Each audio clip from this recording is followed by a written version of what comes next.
First of all, the best way to augment growth hormone is to get quality deep sleep, especially the sleep that occurs in the first 3 or 4 hours of the night is when growth hormone is released.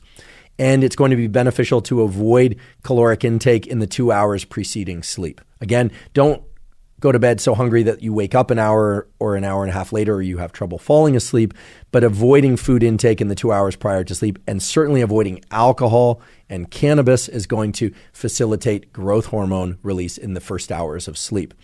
Many people use intermittent fasting or even longer periods of fasting to increase growth hormone.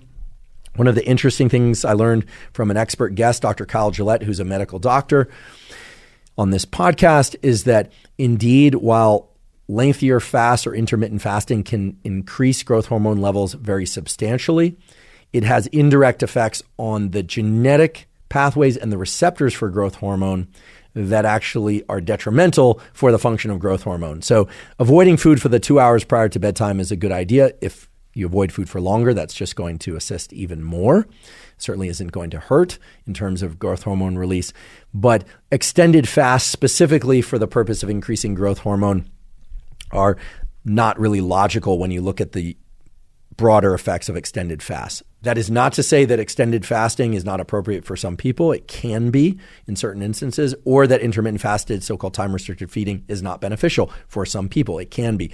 Here I'm only referring to the effects, or in this case, the lack of effects of intermittent fasting, time-restricted feeding on growth hormone specifically. Now, in terms of supplements to increase growth hormone, there are very few supplements that have been shown to augment this pathway. There is some idea that arginine supplementation prior to bedtime can further elevate levels of growth hormone, especially when fasted. That literature is rather weak, to be honest. I encourage you to go to examine.com if you want to peruse those particular studies.